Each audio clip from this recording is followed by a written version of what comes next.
their eyes. The males and the Zixes left the lake and were inside the woods at the west side of the Mole forest. There was no sun and the cloud was dark, speeding up the coming of the night. Many males looked exhausted. They could not move fast, especially the young ones and the old. Jinko and Hacker were amongst them. "Can we take a rest for a moment?" Kay exhaustingly remarked at Habis. "I don't think the young ones and the old could still take it. Look at them."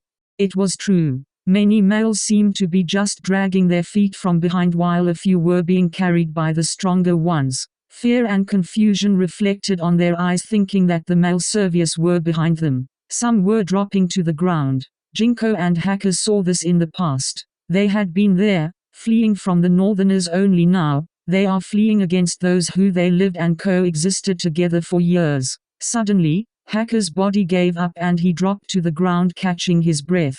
The males quickly helped him and gave him water. Ishia Habis' voice echoed that made Ishia glanced back.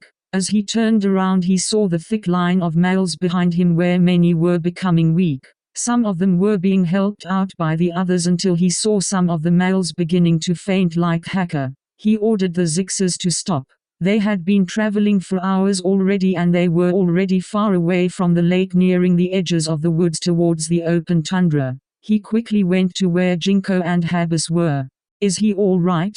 Hacker's eyes were just staring blankly as he gasped for air. The ground was dry and the woods were humid, as if breathing out the heat that they absorbed in the day. Ishia saw other males on the ground being assisted by those who were still strong. Their bodies were also giving up. "We can't go on any further, Ishia. You can leave us here," Jinko remarked. "No, we are near Jinko. Up that hill is your fortress. We can get you out from here." "You don't understand, Ishia. We didn't bring so much to protect us from nature. Our bodies can only take up so much heat. If we go any farther, many males will die. We need water to dry our bodies." Ishia looked at Jinko, whose skin he noticed to be showing signs of dryness also. He looked around and motioned to a few Zixes. "See if you can find waterfalls, caves or anything around here. There must be something here." He looked at the males. "We can't stay here much longer. I am sure the male Servius are behind us." It was as if nature was with the males. The dark clouds unloaded its cargo. It drizzled. The males looked up into the dark sky and the drizzle became a pouring rain. Every male rejoiced as water touched their bodies. It was rejuvenating them. Hacker's face was changing its color. Ishia saw several males quickly climbed up the trees and moments later, leaves were falling down to the ground as other males scattered and quickly picked it up. He watched the many males, mostly females, worked on the leaves with skills, folding it in several motions until it turned into water containers that they handed to everyone. They all began catching water from the rain that was dropping to the ground. Ishia was amazed at what he was seeing until a young male came to him and handed him folded leaves where inside was the clear water from the rain. Other males gave the Zixes the same. "Thank you." Hacker was helped by Habis to sit down as he too was given water to drink. "The Lords of the Spirits and the Lords of the Souls are with us," Jinko remarked. Ishia looked at him and he gave a smile. "Yes, Jinko, Zixmich is with us."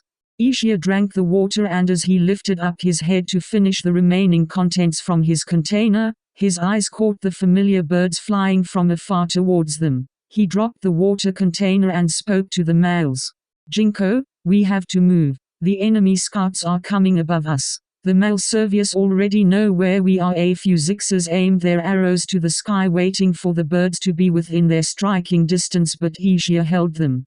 "No, we need every arrow we have." Habis understood the danger from the birds and began talking with Yoma and a few males. Quickly, Yoma and some young males scaled some odd-looking trees in the woods to the Zixes' bewilderment.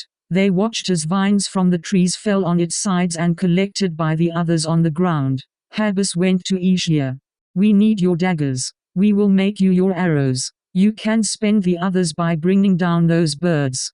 Ishia understood. He motioned to the Zixes to hand their daggers to the males as he ordered his warriors to shoot at the birds. Within moments, the sky was cleared of the blue falcons.